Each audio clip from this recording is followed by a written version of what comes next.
أعوذ بالله من الشيطان الرجيم بسم الله الرحمن الرحيم الحمد لله الذي أخرج عباده من ظلمات الكفر والشرك إلى نور الإيمان والتوحيد والصلاة والسلام على من بالشفاعة العظمى وبه التخلص من حول المحشر لمن آمن بالله ورسوله أجمعين وعلى آله الطاهرين وأصحابه نجوم الهدى عدد كل حرف كتب ويكتب أبد الآبدين ودهر الداخرين اللهم فكهنا في الدين وعلمنا التأويل اللهم فكهنا في الدين وعلمنا التأويل اللهم فكهنا في الدين وعلمنا التأويل اللهم رب اشرح لي صدري ويسر لي أمري واحلل عقدة من لساني يفقهوا قولي أما بعد فقال الشيخ المؤلف رحمه الله تعالى ونفعنا بعلومه في الدارين آمين يا رب العالمين. Dan wajib redha dengan maksiat daripada pihak keadaannya ia dikehendaki Allah Ta'ala kerana bahawasanya redha dengan hukum Tuhan yang mukhtar Jalla wa'ala. Jadi muka surat berapa kita? Muka surat 8 dah. Muka surat 8 daripada bawah naskah saya ni serupa 7 daripada baris daripada bawah. Jadi alhamdulillah thumma alhamdulillah thumma alhamdulillah, kita puji Allah Ta'ala tak kiralah banyak mana pun tidak akan dapat istighraq, tidak akan dapat isti'ab menghabisi segala nikmat yang Allah Ta'ala beri kepada kita yang tak pernah berhenti. Tak berhenti radu. Nikmat Allah Ta'ala sentiasa sampai kepada kita. Tidak ada satu masa, satu luan masa yang mana tak sampainya nikmat Allah Subhanahu Wa Ta'ala. Jadi kalau kita nak sebut afrod, dia butiran puji, maknanya apa nama nikmat Allah Ta'ala itu tak boleh nak kira itu sebagaimana yang Allah Ta'ala dah nyatakan dalam Al-Quran. Wa in ta'uddu ni'matallahi la tuhsuha. Kalau mau kira nikmat Allah Ta'ala tu banyak mana, tak boleh nak hingga. Tak mampu, tak daya kita untuk nak menhinggakan, mensakatkan, mentahdidkan, membuat sakatan banyak-banyak mana sehingga kita boleh sebut dengan angka ataupun boleh tulis akan dia, tidak boleh. Jadi begitulah nikmat Allah Ta'ala sentiasa sampai kepada kita. Dengan sebab itu tidak ada masa untuk kita berhenti bersyukur, bertahmid kepada Allah Subhanahu Wa Ta'ala. Kerana itu yang Allah Ta'ala nak daripada kita. Jadi alhamdulillah sekali lagi kita pagi ini mana kiranya sesi minggu yang baru. Kerana kemarin itu ada masyakkah kerana kita tidak ada lagi di rumah. Boleh jadi Ustaz Mubi dah bagi tahu dah. Jadi alhamdulillah kita memulakan sesi minggu baru ini dan kita bermula pada waktu yang orang panggil perdana lah, pada mana pelajaran yang pertama lah. Boleh jadi kepada tuan-tuan dan juga puan-puan. Yang kalau begitu kepada saya ini maknanya kuliah saya yang pertama, makna setiap hari. Jadi kita berada dalam keadaan segar, fikiran kita segar, tubuh kita pun segar. Jadi itu memungkinkan untuk kita dapat maknanya mengikuti maknanya pengajian kita ni dengan tahap yang paling sempurna. Jadi alhamdulillah Allah Ta'ala beri kepada kita kesihatan yang baik. Ada sikit-sikit saja itu biasa-biasa. Semua orang tu makna ada, dan itulah antara rempah ratuh kehidupan kita, yang itulah yang akan memaniskan lagi kehidupan kita, dan akhirnya kita akan dapat pahala yang banyak bagi orang beriman, kerana dengan keadaan dia sabar redha itu mendatangkan pahala yang banyak. Baiklah, sekarang kita yang ada di hadapan kita ni suatu isu. Itulah tentang masalah maksiat. Kenyataan yang dahulu minggu lepas hari Khamis baru ni, mualif kita mengatakan bahasanya tiada harus redha dengan maksiat. Tiada harus ini maksudnya ialah haram. Haram kita redha dengan maksiat. Kita setuju dengan maksiat, itu haram. Kerana ar-ridha bil maksiati maksiatun. Kerana redha dengan maksiat tu ialah maksiat juga. Maksiat pula. kita redha dengan maksiat itu ialah maksiat dah. Walaupun kita tidak kerjakan maksiat ni, hanya kerana kita redha, kita rasa tak apa, orang melakukan maksiat tak apalah. Demo ni, tak apalah, itu antara dia dengan Tuhan dia. Ni, apa yang kita nak kisahkan? Itu. Kadang-kadang orang itu dia berpegang dengan kefahaman ini, itu tak betul sebenarnya. Ni, di mana al-amru bil ma'ruf wan nahyu 'anil munkar?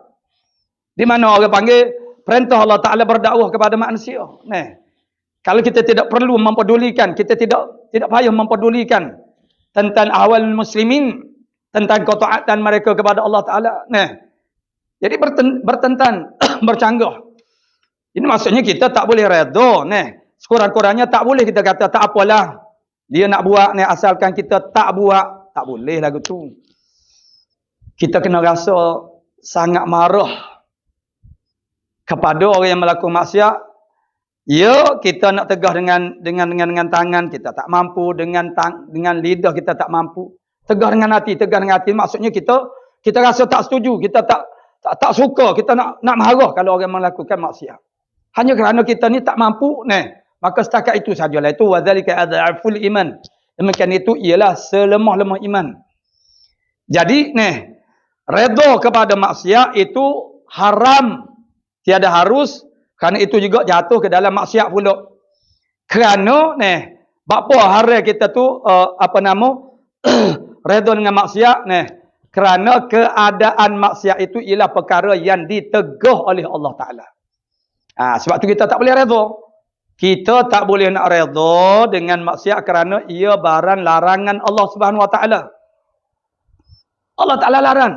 Dan kita ini Muslim, Islam tu yang menyerah diri dia kepada Allah Subhanahu Wa Taala. Serah diri kepada Allah maksudnya ialah kita sanggup untuk melakukan apa saja, mentaati segala perintah Allah Taala dan meninggalkan apapun yang dilarangi oleh Allah Taala tanpa berdolak dalih. Tanpa berdolak dalih. Berdasarkan kepada asas hubungan kita dengan Allah Taala, yakin kita kepada Allah Subhanahu Wa Taala, tidak boleh lagi ada mana raib, virus ataupun penyakit raib. Penyakit yang paling bahaya kepada manusia itulah maradur raib, penyakit ragu-ragu. Tak berapa yakin kepada Allah Subhanahu Wa Taala. Di atas keyakinan kita bahasanya Allah Taala Tuhan yang menjadikan alam ini, yang tahu apa saja yang lakukan. Jadi bila Allah Taala larang, keyakinan kita membawa kepada suatu pengertian bahawasanya perkara itu mudarat. Kalau perkara itu tidak mudarat, tentu Allah Taala tak larang. Allah Ta'ala maha mengetahui apa yang dia lakukan. Apa dia tentukan. Ya Al-Mukhtar Al-Hakim. Yang maha bijaksana, tidak tersalah pada pilihannya. Al-Mukhtar, yang maha memilih. Allah Ta'ala maha memilih, maha menentukan segala keputusan dengan betul. Jadi, bila Allah Ta'ala larang, yakinlah dalam hati kita bahasanya perkara itu mudarat. Walaupun kita tidak nampak lagi pada masa sekarang, walaupun kita tidak faham lagi pada masa sekarang di mana mudaratnya, di mana bahayanya. Apabila Allah Taala mengharamkan suatu perkara yakni maksiat, yakin di hati kita benda tu mudarat. Dunia apatah lagi akhirat. Masuk neraka. Jadi kemudian hari ini pula kita baca kenyataan daripada muallif kita rahimahullah taala. Yang minggu lepas muallif kita kata tidak boleh redha, yakni tiada harus redha dengan maksiat. Pada keadaan, tapi di situ sudah nyata dah sebenarnya. Kenyataannya dari pihak ia tu ditegah oleh Allah Taala. Mari pagi ni pula kenyataan muallif kita rahimahullah taala, dan wajib redha dengan maksiat. Ulok doh. Sekali maknanya tiada harus, maksudnya haram. Haram redha dengan maksiat. Hak ni pula wajib kita redha dengan maksiat. Tidakkah itu berlaku suatu pertembungan? Karena wajib dengan haram itu ialah dua perkara yang bertentangan di antara satu sama lain. Kalau haram dia tidak wajib. Kalau wajib dia tidak haram. Bagaimana satu perkara itu boleh dikatakan dia tu haram dan dalam masa yang sama dia adalah wajib? Dan ingat, apa yang dimaksudkan dengan hukum tasyri' taklifiyah ini dia kena kepada fi'lul mukallafin. Perbuatan mukallaf. Tiada harus redha. Redha tu perbuatan Kita manusia lah. Perbuatan kita mukallaf. Wajib redha. Redha tu perbuatan kita. Jadi wajib kita redha dengan maksiat. Sudah hijau. Sekali kata haram, sekali kata wajib. Tengok dulu kita baca perhabis. Jadi kata wajib redha dengan maksiat daripada pihak, yakni dari sudut keadaannya maksiat tu. Ia maksiat tu dikehendaki Allah Ta'ala. Apa maksiat yang berlaku itu ialah dikehendaki oleh Allah Ta'ala. Maknanya tidak berlaku suatu perkara itu malaikat Allah Ta'ala kehendak, bersalah dengan Mu'tazilah. Sebab itulah mu'alif kita buat mari isu ini ni. Kerana Mu'tazilah dia kucah. Dia berona, makna wa'ana. Dia kata Allah Ta'ala tidak kehendak perkara-perkara yang jelek, yang buruk, yang jahat. Allah Ta'ala hanya kehendak benda yang baik sahaja. Dia kata lagi tu kerana nak jaga, konon-konon nak jaga image Tuhan lah. Tak kira lah Tuhan ni menjadi sumber kepada kejahatan. Kalau Allah Ta'ala menghendaki benda yang jahat, bermakna Tuhan tu jahat juga dah. Sesuatu yang menjadi sumber kepada kejahatan, bermakna dia jahat juga. Nah, itu makna kaedah mereka. Tapi mereka lupa bahasanya kalau maknanya orang panggil berlaku di atas kaedah ini, pegangan ini membawa kepada apa yang berlaku di dalam alam kita, dalam dunia ni tak banyaklah dengan apa yang dikehendak dan dibuat oleh Allah Ta'ala. Sebab yang jahat itu lebih banyak daripada yang baik. Tu. Jadi di mana orang panggil kesempurnaan sifat iradah Allah Ta'ala, kesempurnaan sifat kudrat Allah Subhanahu Wa Ta'ala. Jadi iradah Allah Ta'ala bahasa berlaku tiap-tiap mungkin itu dengan senhajanya dan dengan rentahnya Allah Ta'ala. Jadi kalau tidak dengan kehendak Allah Ta'ala, bukan dengan sengaja Allah Ta'ala, bukan dengan rentah Allah Subhanahu Wa Ta'ala, dia berlaku begitu saja. Boleh jadi dengan secara tabiat ataupun ta'lil, begitulah. Jadi itu menafikan sifat kehendak Allah Ta'ala. Di dalam memahami arti makna sifat iradah Allah Subhanahu Wa Ta'ala, yang pertamanya pada dasarnya makna begitu. Kita kena faham. Maksudnya Allah Ta'ala bersifat dengan iradah, bahasanya berlaku tiap-tiap mungkinat itu ialah dengan senhajanya dan juga dengan rentahnya. Dengan senhajanya maksudnya mengeluarkan tiga perkara, yakni tergagah, tidak dengan tergagah, tidak dengan lalai, tidak dengan lupa. Dan dengan rentahnya menafikan dua perkara, tabiat dan juga ta'lil, tikam turu. Jadi kalau Allah Ta'ala makna terjadi, makna benda-benda jahat itu tidak dengan kehendak Allah Ta'ala, di luar kawalan Allah Subhanahu Wa Ta'ala. Bermakna itu berlaku di luar kawalan Allah Ta'ala. Allah Ta'ala tidak nak, tapi benda itu berlaku juga. Kalau kita fikir mudah-mudah saja.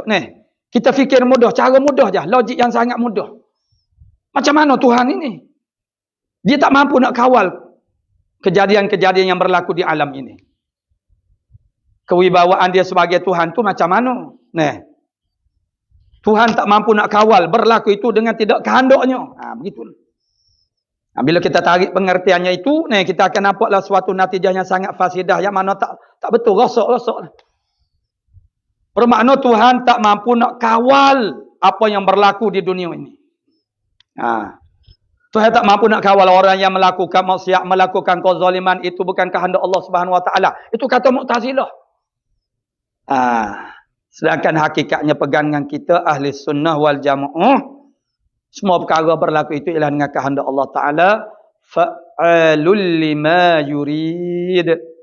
Allah Ta'ala sangat berkehendak dengan apa yang dia, Allah Ta'ala sangat perbuat dengan apa yang dia kehendak. Jadi yang Allah Ta'ala tak kehendak, Allah Ta'ala tak buat lah. Jadi apapun yang berlaku, kullum min indillah. Katakan, tiap-tiap suatu min hasanatin wasayyiatin, yang baik itu dan juga tiap-tiap yang baik, tiap-tiap yang jahat itu semuanya min andillah, daripada sisi Allah Ta'ala, dari sisi Allah Ta'ala belaka, datang daripada Allah Ta'ala belaka. Cuma tidak bolehlah kita bercakap macam tu. Itu hakikat. Yang kita kena bercakapnya ialah dengan syariat. Ayat ma asabaka min hasanatin famin Allah wa ma asabaka min sayyiatin famin nafsik. Apa saja yang mengenai kamu daripada kebaikan itu adalah datang daripada Allah Subhanahu Wa Taala, dan apa-apa saja yang mengenai kamu daripada kejahatan itu adalah daripada diri kamu sendiri. Jadi ayat ini menuntut kita tu at-ta'addubu ma Allah Subhanahu Wa Taala, beradab dengan Allah Taala.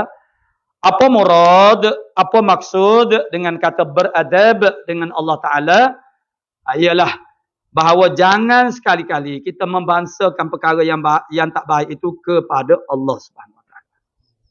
Nah, itu sebagaimana yang minggu lepas kita sudah bicarakan. Nah, mudah-mudahan kita dapat faham itu. Nah, mudahlah untuk kita fahamkan ini pula. Nah, jadi, wajib kita redha dengan maksiat itu dari pihak mana? Dari pihak ia keadaannya, daripada pihak dari sudut keadaannya maksiat itu ialah dikehendaki Allah Ta'ala. Maknanya wajib kena redha dengan maksiat kerana dia adalah perkara yang telah ditentukan oleh Allah Subhanahu Wa Ta'ala. Maksudnya redha dengan hukum Allah, redha dengan qada Allah Ta'ala, bukan redha dengan diri maksiat. Redha dengan wajib, redha dengan maksiat tu dari sudut dia tu ialah benda yang telah ditentukan oleh Allah Ta'ala.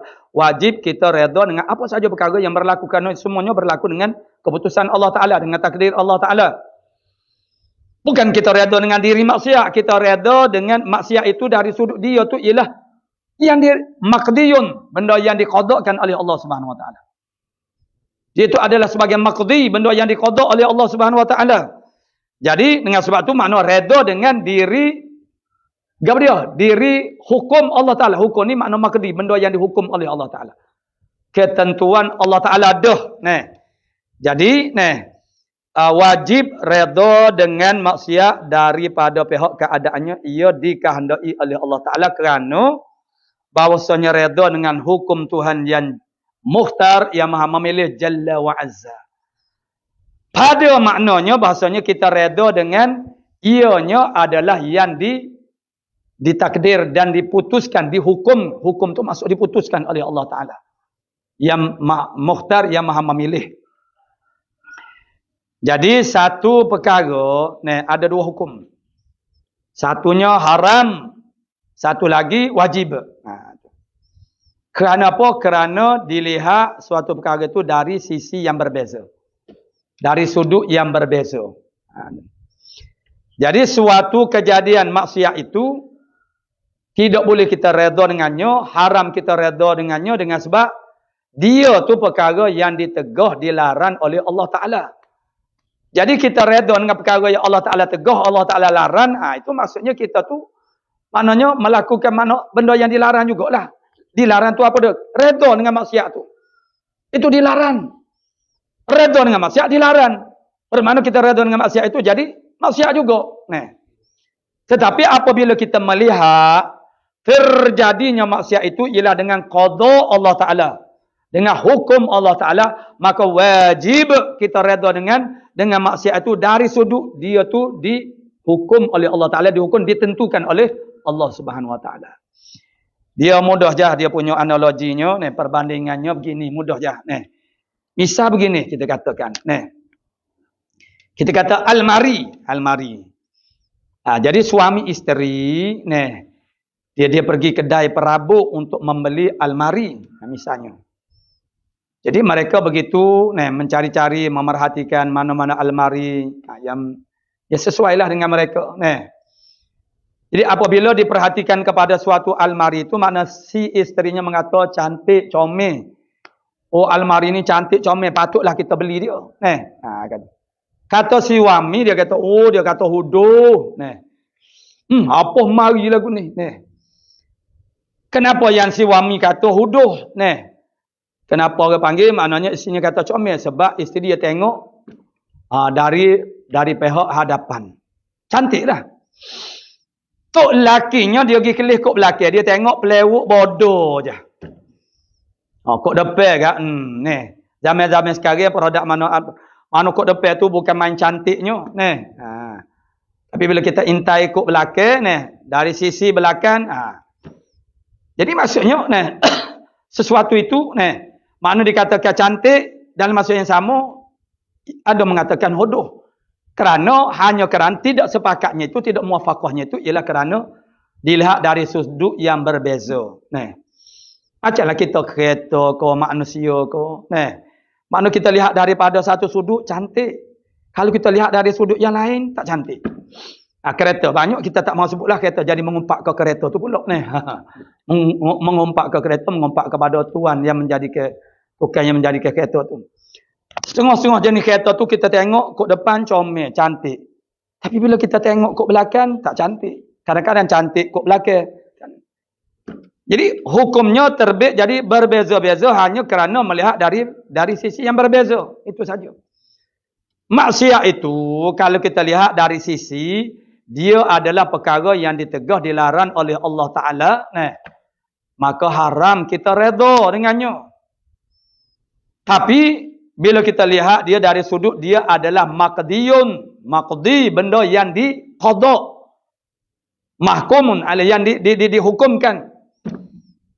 Maka yang telah diputuskan oleh Allah Taala berlakunya benda itu. Maka lihat dari segi itu, maka wajib kita kena redha. Jadi biar kita boleh bezakan. Ini maksiat ni wajib kita redha. Maksudnya dari sudut dia tu adalah apa yang dihukumkan, diqada oleh Allah Subhanahu Wa Taala. Keputusan Allah Taala, ketentuan daripada Allah Subhanahu Wa Taala. Tapi yang haram itu, yang minggu lepas itu, ialah dari sudut dia adalah yang dilarang, ditegah oleh Allah Subhanahu Wa Taala. Jadi tak bercanggah. Tidak bertembung, tidak bercanggah. Tidak ada tanaqud, tidak ada ta'arud, tak ada. Sebab dari sudut yang berbeza. Suatu benda tu. Misalnya kalau kita merasakannya dia tu kerasa kasar permukaan. Dari sudut yang lain pula, dia tu licin. Jadi kalau kita katakan dua orang, maksudnya yang merasakan. Rasa, orang panggil, orang Kelantan panggil rasa. Kok satu belah licin, tapi belah yang lain tu kerasa. Macam kita kata kulit-kulit etok, kulit orang panggil lala apa semua. Bahagian luar kerang, tu biasa. Kulit luarnya maknanya berkerutu, dalamnya licin. Jadi dia samalah macam orang panggil orang-orang buta yang mengenali gajah. Itu cerita dia, bandingannya.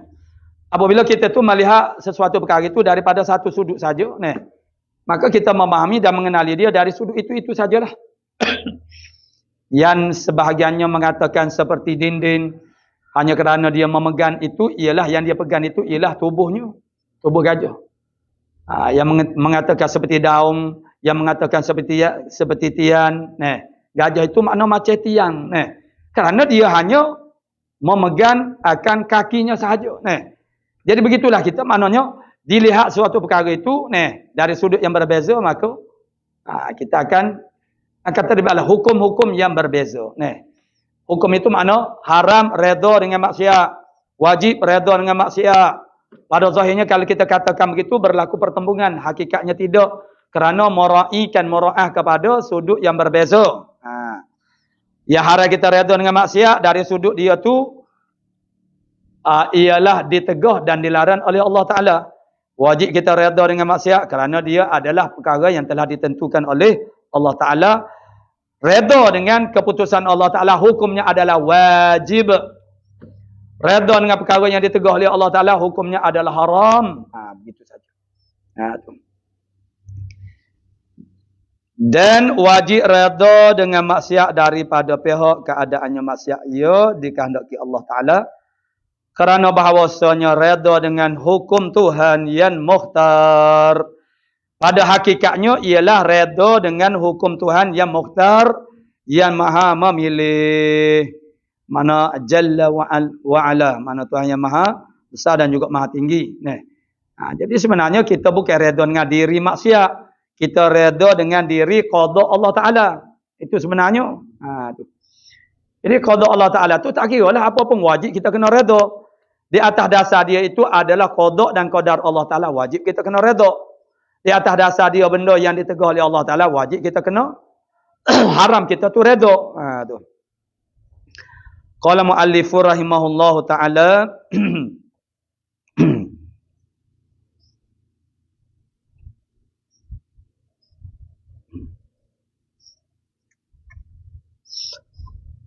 Dan mustahil lawannya.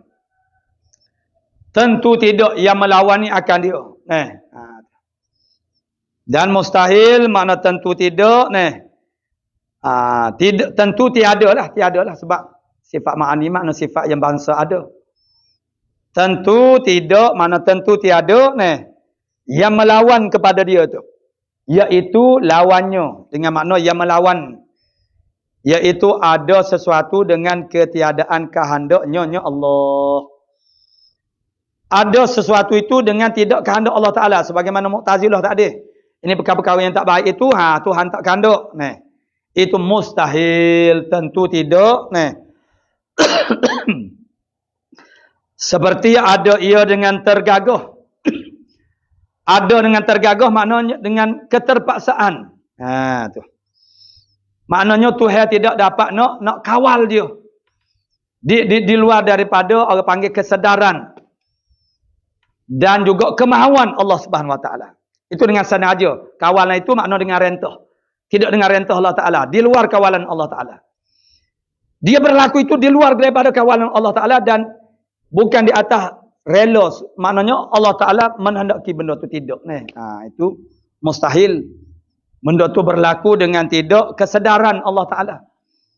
Dan juga sukarela Allah Taala. Itu mustahil, tentu tidak adanya suatu perkara itu dengan tergagah atau dengan lalai. Lalai ini maksudnya ialah Tuhan buat satu benda itu pada peringkat mula dia tak tahu nak buat apa pun. Sehingga apabila selesai daripada pembuatannya barulah dia, aku nak buat bumi rupa-rupanya. Itu dia panggil lalai. Atau lupa. Lupa ni mula-mula tahu dah nak buat apa dia. Kemudian lepas pada tu makna tak teringat. Itu dia panggil lupa.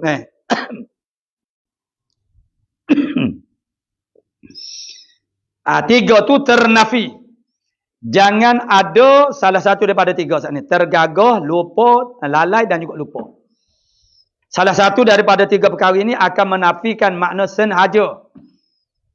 Dan bila ternafi senhaja, ternafi daripadanya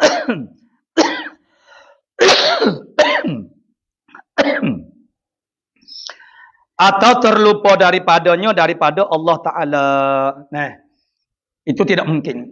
Itu mustahil. Mustahil. Tentu tidak. Tentu tidak berlaku hal ini. Atau dengan taklil. Dengan taklil.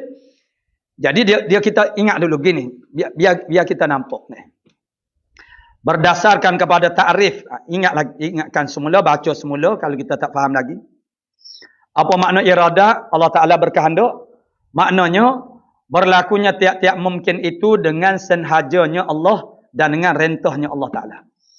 Maka bila kita sebut dengan senhajanya, dia terkeluar tiga perkara sebagaimana disebut tadi. Tergagah, lalai dan juga lupa. Kemudian dengan rentahnya, ibarat kitab kita ni, ibarat kitab kita. Kembali kepada ibarat kitab kita. Di bahagian atas sana. Terkeluar dengan kata, dengan rentahnya ialah ta'lil dan juga tabiat. Gitu. Dengan rentah ni dengan kawalan Allah Ta'ala. Dengan sengaja ni makna dengan kesedaran dia. Dan kerelaannya. Itu dua. Sedar dan juga rela. Jadi tergagah, terpaksa kena buat. Sebagaimana kita terpaksa kena qada hajat.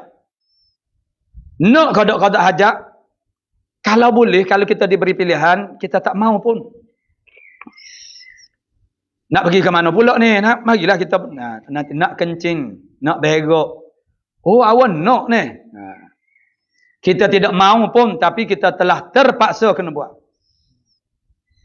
Allah Ta'ala telah menjadikan kita tu begitu. Jadi itu maknanya kita buat tu bukan dengan kehendak kita.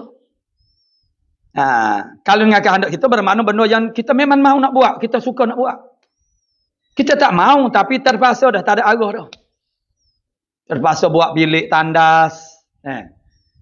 Sedangkan itu menyempitkan ruang. Sudahlah orang panggil tapaknya tidak luas, begitu dibuat pula tandas. Kalau tidak sudah jimat dah ruang. Jadi kita buat tu dengan tergagah dia panggil. Tergagah ni makna terpaksa kena buat. Dengan lalai makna kita tak tahu apa pun kita buat. Sudah-sudah baru tahu apa nak buat.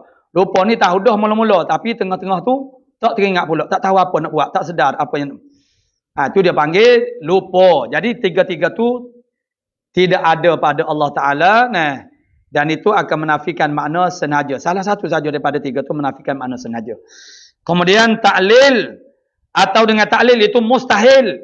Jadi bahagian mustahil. Mustahil Allah Ta'ala buat dengan secara tergagah. Mustahil Allah Ta'ala buat suatu perkara itu dengan secara lalai. Mustahil Allah Ta'ala buat satu perkara itu. Tentu tidak.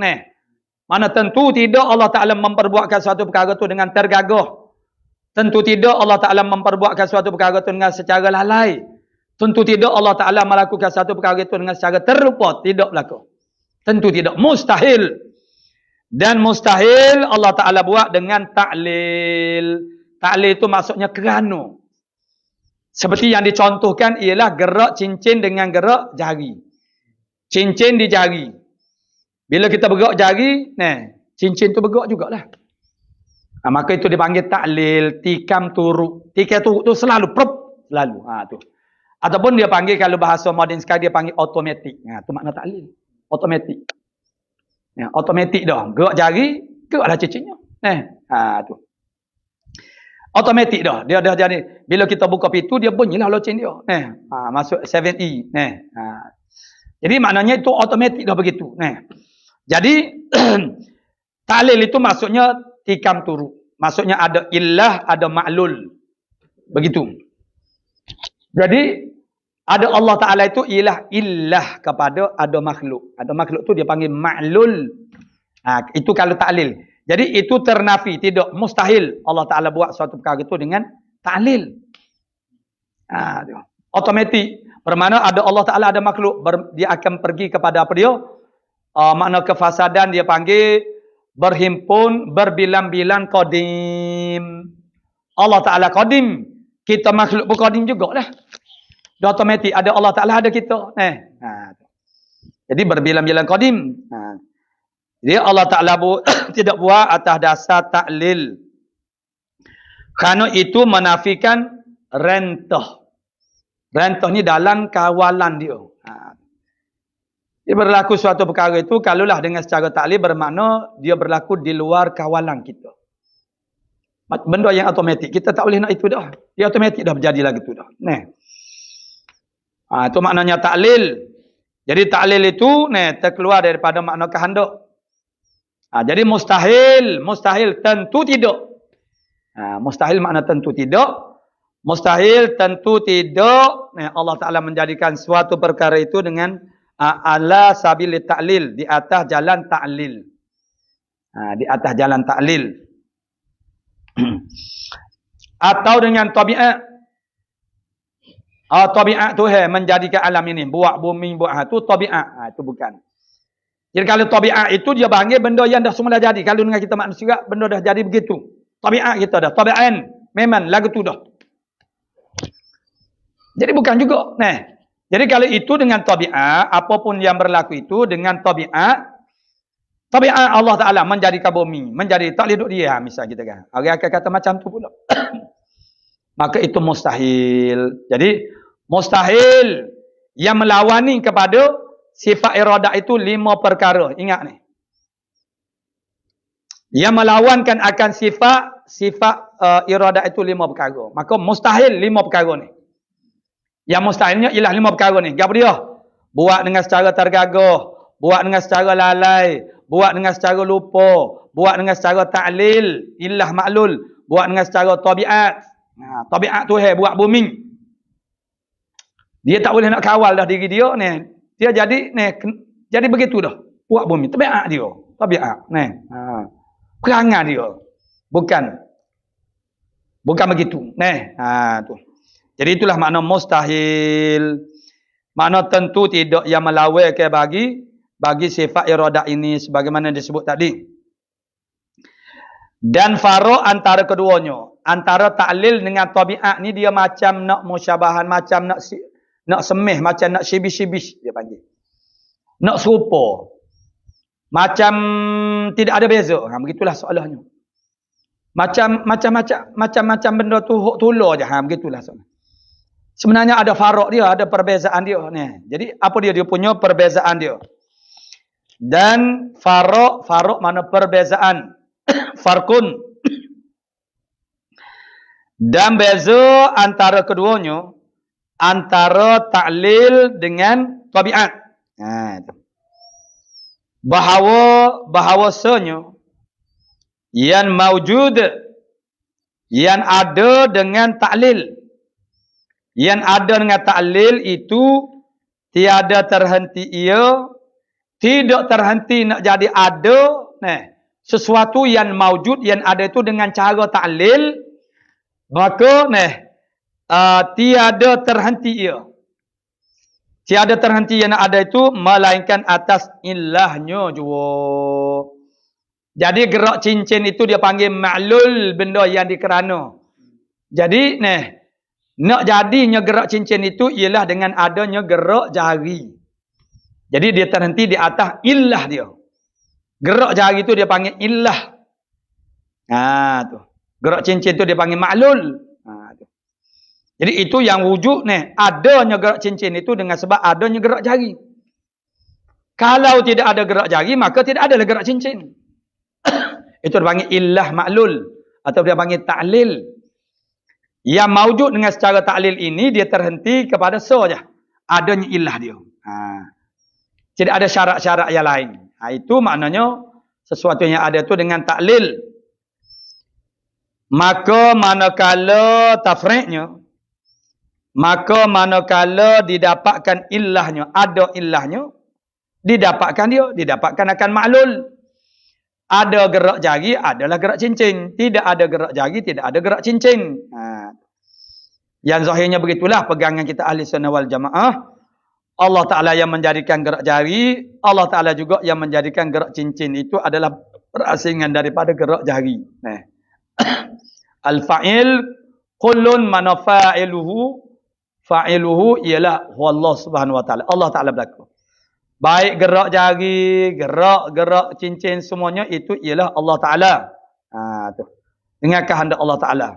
Allah Ta'ala menjadikan gerak jari itu, Allah Ta'ala juga menjadikan gerak cincin. Jadi gerak cincin itu suatu yang lain daripada gerak jari. Bukan gerak cincin itu ialah ma'lul kepada gerak jari, tidak. Dari segi hakikat. Dari segi hakikatnya. Tak apalah kita bercakap dari segi zahirnya, maknanya apa gerak, kerana gerak jari. Jadi didapat akan dia, manakala didapat akan illah, dapatlah akan maklul. Ada illah, ada maklul. Tidak ada illah, tidak ada maklul. Benda yang dikerana. Dengan tiada terhenti atas suatu yang lain. Maksudnya syarat. Yang maujud dengan secara ta'lil ini, dia tidak terhenti di atas apa-apa syarat. Malaikat saja. Kena adanya illah. Cukup dah. Seperti gerak anak jari. Itu dia buat misal. Seperti gerak anak jari. Maka bahawasanya ia illah. Illah tu makna kerana. Bagi gerak cincin yang ada pada jari tu. Cincin yang ada pada jari, bila dia gerak jari, mana geraklah cincin tu. Jadi gerak cincin itu dikatakan illah kerana. Gerak cincin itu dikatakan maklul, benda yang dikerana. Kerana apa bergerak cincin? Kerana bergerak jari. Tu. Dan ketiadaan ma'a. Jadi bahawasanya yang maujud dengan tabiat itu. Jadi kalau seperti gerak anak jari, maka bahasanya ia illah bagi gerak cincin. Manakala dapat yang pertama, dapat yang kedua. Yang pertama tu illah. Yang kedua tu ialah maklul. Yang pertama tu maksudnya ialah gerak jari. Bila ada yang pertama, ada yang kedua. Tidak ada yang pertama, tidak ada yang kedua. Bila ada gerak jari, ada gerak cincin. Tak ada gerak jari, tidak ada gerak cincin. Tu. Itu yang ada dengan secara ta'lil. Itu tidak terhenti di atas apa-apa syarat, melainkan ini juga. Berbeza dengan tabiat.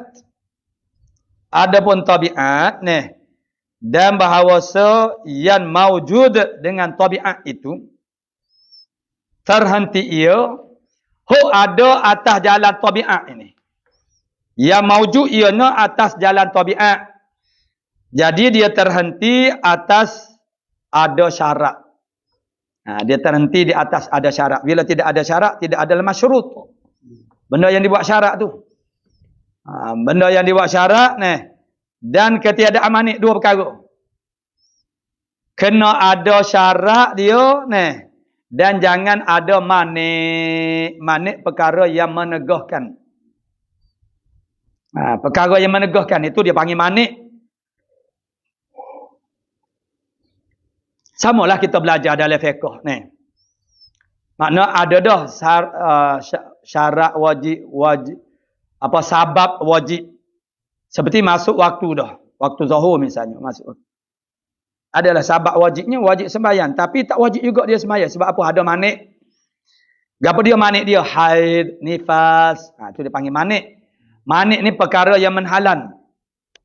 Ada perkara yang menghalangkan. Nih. Jadi samalah juga maknanya sesuatu yang ada ala sabilit tabi'ah. Sesuatu yang ada di atas jalan tabi'ah ini dia kena ada syarat dan jangan ada manik.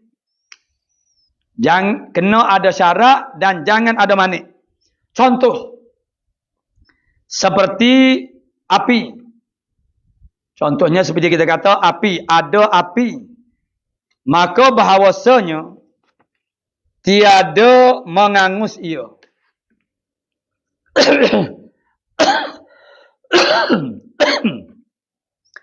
Api, tabiat dia apa dia? Tabiat api, perangai api. Itu maksud tabiat. Perangai api, karakter api maknanya tabiat api ialah menghanguskan.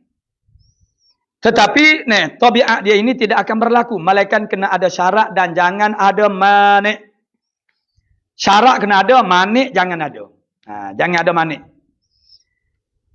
Jadi api ni walaupun tabiat dia ialah menghanguskan. Walaupun itu adalah tabiat dia menghanguskan. Tetapi tiada menhangus ia. Melainkan dengan syarat menyentuh. Syarat dia kena bersentuh. Api dengan sesuatu benda tu. Kalau api tidak bersentuh dengan benda tu, dengan kertas ke, dengan kayu ke, maka tabiat dia itu tidak berlaku. Memang tabiat api itu menghanguskan. Tapi syarat dia kena berhubung, bersentuh. Api mesti bersentuh dengan benda yang akan jadi dihanguskan olehnya. Jadi makna syarat dia kena bersentuh dan jangan ada manik. Apa dia manik dia? Manik bersentuh memang sudah bersentuh. Dia sudah bersentuh. Tetapi ada manik dia. Maniknya apa dia? Dan syarat dia menyentuh dan ternapi basuh. Manik dia ialah basuh. Memanglah api itu sudah bersentuh dengan kayu itu, tapi tidak menghanguskan kayu itu kerana kayu itu basuh. Sebagaimana yang dijawabkan di dalam bangau itu. Kayu api basuh. Sebab tu dia tak menyala. Tak bersentuh ke api dengan kayu itu? Sudah bersentuh. Tapi macam mana dia tak mau nyala? Nak menyala macam mana? Kayu api itu basuh. Kayu api sudah basuh. Jadi bila kayu api sudah basah maknanya nasi pun dia tak masuk dah, jadi mentah. Tu. Tapi yang kita tak sukanya itulah dia berhenti kepada ular menjawab memang tabiat dia dah, memang makanan aku. Tu. Dia berhenti di situ saja, full stop di situ. Dia tidak tarik kepada Allah Subhanahu Wa Taala musabbibul asbab. Tu. Itu kita kena tarbiyah. Lagu-lagu mengulik anak pun biar ada tarbiyah dia. Tarbiyah dia masuk. Walaupun baby ni dia tidak faham sepatah habuk pun daripada perkataan yang kita ucapkan ini. Tidak mengapa. Maksudnya perkataan yang kita ucapkan itu, ni dia dengar lama-lama sehingga dia tu orang panggil, membesar, umur 2 tahun, 3 tahun pun kadang-kadang kita masih mengulik dia. Lama-lama perkataan itu dia akan melekat di dalam ingatan dia. Dan ingatan dia sudah ada persiapan. sebelum dia diajari dan diberi kefahaman tentang ketuhanan Allah Ta'ala, Allah yang menjadikan alam ini, yang mengatur, yang tadbir, dia sudah ada itu. Jadi maknanya, lagu tu suka ada lagu untuk, kita bersuka-suka tapi biar sampai kepada Allah Subhanahu Wa Ta'ala. Begitu. Jadi itu yang dipanggil sebagai tabiat. Tabiat ini dia terhenti di atas ada syarat dan jangan ada manik. Syaratnya kalau api itu tabiatnya menghanguskan, dia tidak akan menghanguskan sekiranya tidak bersentuh. Syarat dia bersentuh. Dan jangan ada manik. Maniknya apa dia? Basuh. Manik ni perkara yang menegahkan. Itu makna manik. Perkara yang menegahkan. Jadi, bila tertegah, orang panggil, bila adanya basuh pada kayu itu, maka tertegah daripada menghanguskan. Itu mu'alif kita nak buat perbezaan di antara ada dengan secara ta'lil dengan ada secara tabiat. Kerana dia seakan-akan macam nak serupa lah kita kata. Tapi sebenarnya berbeza. Jadi kalau ada dengan secara ta'lil ini, itu bukan mustahil. Ta'lil mustahil tabiat Allah Ta'ala buat. Tapi ta'lil itu dia berbeza.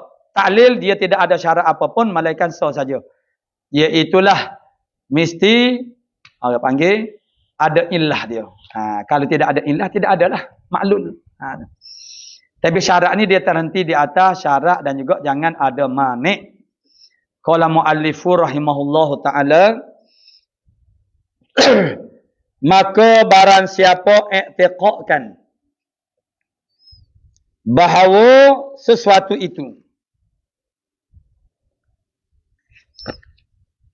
barang siapa yang i'tiqadkan bahawasanya sesuatu itu memberi bekas. Memberi bekas itu makna ta'thir. Memberi bekas kan seperti kita kata memberi bekas pada memutuskan tali umpamanya. Memberi bekas pada melukakan.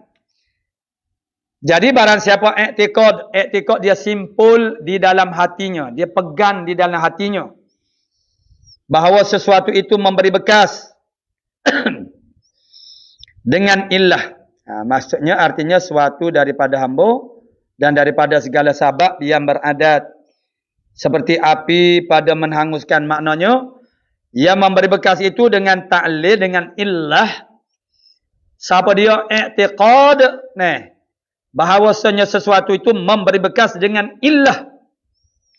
Illah dia maknanya gerak berbekasnya, gerak cincin itu terjadinya ala sabili ta'thir, atas jalan memberi bekas itu ialah dengan gerak jari.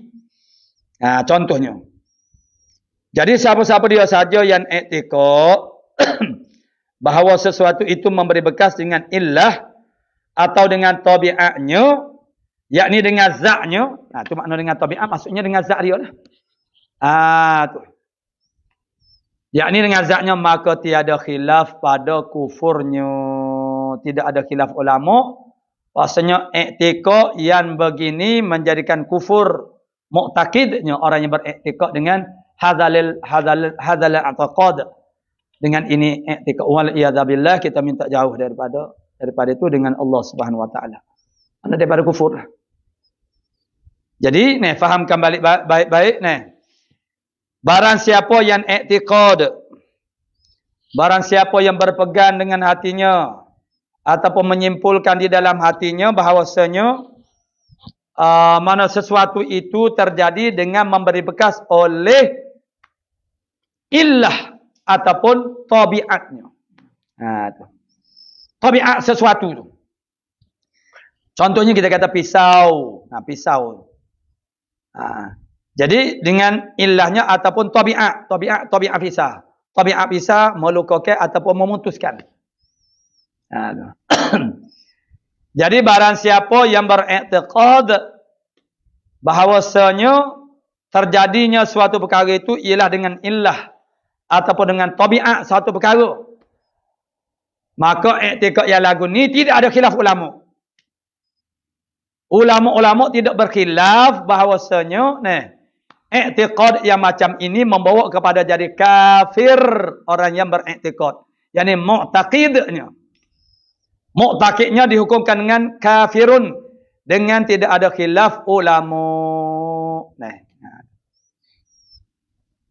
Jadi kalau begitu kita tak bolehlah bercakap. Bahasanya pisah itulah, pisah ni tajam, pisah ni tajam ni maknanya mana yang memutuskan tali melukakan, ataupun boleh dibuat menghiriskan daging-daging. Bercakap lain. Bercakap itu dia dah masuk dalam bab sempit dah, diq. Sempit ibarah. Jadi kita nak menggambarkan mana kita nak bercakap dengan hakikat itu tidak boleh, dia akan jadi dia akan jadi rosak lah. Maknanya kalau kita dasarkan kepada asasnya ialah wallahu khalaqakum wa ma ta'malun. Allah Ta'ala yang menjadikan kamu dan apa yang kamu kerjakan, yakni perbuatan kita ni. Allah Ta'ala jadikan. Jadi bila kita bercakap, kita sandarkan kepada kita, aku makan, aku berjalan. Jadi bahagian kita bercakap ini tidak salah. Kita bercakap, kita kata makan Panadol itu, makan obat itu dah rasa hingga sedikit. Dari tadi mana pening kepala, berat kepala, sekarang dah tak pening dah. Bukan kita i'tiqad obat itu yang menyembuhkan. I'tiqad kita huwallah subhanahu wa ta'ala asy-syafi yang menyembuhkan. Tapi kita bercakap macam itu tidak mengapa, tidak salah. Sebab kalau tak bercakap macam tu, nak cakap macam mana? Tu. Jadi tak boleh, kerana itu akan membawa kepada kita menyandarkan kepada Allah Ta'ala perkara-perkara yang tidak baik. Yang keji, nisbah kepada kita sandarkan kepada Allah Ta'ala. Jadi yang kita bercakap ini maknanya kita bercakap atas dasar illah ma'lul ataupun makna sabab musabab. Di atas jalan maqam asbab. Kerana ja'ala likulli syai'in sababa, Allah Ta'ala jadikan tiap-tiap sesuatu itu ada sabab dia. Sabab itu tidak memberi bekas kepada berlakunya musabab. Seperti kita makan. Kemudian kita kenyang. Bila kita makan. Jadi yang menjadikan perbuatan kita makan itu siapa dia? Allah Subhanahu Wa Ta'ala. Dan yang menjadikan rasa kenyang di perut kita itu ialah Allah Ta'ala juga. Bukan diri nasi itulah yang memberi bekas pada menjadikan kenyang di perut kita. Tidak. Itu maksud ianya ialah kalau kita i'tiqad mana illah ataupun tabiat itulah yang memberi bekas pada musabab itu. Itu tak boleh. Tabiat nasi itulah yang memberi bekas. Mana taksir memberi bekas pada jadi kenyang di perut kita. Maknanya tabiat pisau itulah yang memberi bekas pada terputusnya tali. Terlukanya sesuatu yang kena akan dia. Bukan. Maknanya kita cakap lagu tu, kita i'tiqad lagu tu tak boleh, cakap tak apa. Kita cakap maksudnya ialah kita menyebutkan sebab bagi suatu perkara, tapi dalam hati kita nampak wallah Subhanahu Wa Ta'ala. Kita kata doktor tu pandai, bijak. Kita berubat dengan dia, jadi sembuh kita. Kita makan, kita kata obat ini mujarrab. Maksudnya penyakit yang kita hidapi itu maknanya jadi sembuh. Jadi hilang. Jadi kita kata makan obat ni lah jadinya. Makan obat, jadilah obat ni. Kita kata jadi molek obat ni. Jadi obat molek. Jadi perkataan dia jadi molek obat ni itu maksud dia nya apa dia? Maksud dia bukanlah maksud dia i'tiqad obat tu yang memberi kesan, tabiat obat itulah yang memberi bekas pada menyembuhkan. Tidak. I'tiqad dia Allah Subhanahu Wa Ta'ala asy-syafi. Allah Ta'ala sahajalah yang boleh menyembuhkan. Atau berkecek. Kecek tu mana dalam bab cakap. Bercakap, kita bercakap perkara yang zahir. Bukannya maknanya tabiat suatu benda tu yang taksir, tidak. Al-mu'athiru wallahu Subhanahu Wa Ta'ala wahdah. Al-mu'athiru, al-mu'athir. Mu'athir ni mana yang memberi bekas. Itu ialah Allah Subhanahu Wa Ta'ala. Perbuatan Allah Subhanahu Wa Ta'ala. Perbuatan makhluk tak memberi bekas. Sebab itulah makna kesinambungan daripada pelajaran ilmu akidah tauhid ini, makna ilmu tasawuf itu jadi lebih mantap lagi. Jadi Dia sekadar kita mengaji ilmu akidah tauhid ni pun dah. Kita boleh tarbiyah dah diri kita. Bahawa kita mengaku. Kita mengaku. Hebat diri kita, bisa diri kita makna ujub. Yang akhirnya naik kepada takabur. La haula wa la quwata illa billahil aliyil azim. Situ tempat letak duduk dia. Ini makna kalau kita faham ini pun sudah cukup untuk kita orang panggil sedarkan diri kita supaya jangan sekali-kali menyandarkan kehebatan itu, kekaguman itu kepada diri kita. Aku hebat, aku bisa, aku terok. Pencapaian apapun, ini dari sudut tasawuf pula. Pencapaian apapun yang kita capai itu biiznillah wa iradatih. Dengan kehendak Allah Ta'ala, dengan izin Allah Ta'ala. Orang yang berjaya dengan usahanya, dia tidak akan jadi lupa diri. Karena dia yakin sangat-sangat bahawasanya yang menjadikan berjayanya apa yang diusahakan itu Allah Subhanahu Wa Ta'ala. Orang yang gagal dengan usahanya, dia tidak akan frust. Dia tidak akan kecewa. Karena dia yakin sangat-sangat bahasanya semua yang berlaku itu dengan kehendak dan juga izin Allah Subhanahu Wa Ta'ala. Kalau tidak kerana itu tidak akan berlaku benda yang berlaku. Jadi orang beriman ini dia tidak jadi lupa diri, jadi tak. Itu sepatutnya ada orang panggil melihat minnatin minallah, anugerah daripada Allah Subhanahu Wa Ta'ala. Sebab itulah mana ahli-ahli sufi ini dia cukup payah nak marah dan mudah memaafkan. Allahumma taqabbal minna innaka antas. Tub alaina ya maulana innaka antat. Allahumma inna nas'aluka al-ilma khaifin, inabatal mukhbitin wa syukra sabirin wa tabata sidikin wa sallallahu alaihi Muhammad wa ala alihi. Alhamdulillah. Terus. Tapi sapanah ana baca pada kufurnya. Sapanah. Kita boleh Allah. Ibadah. Mari.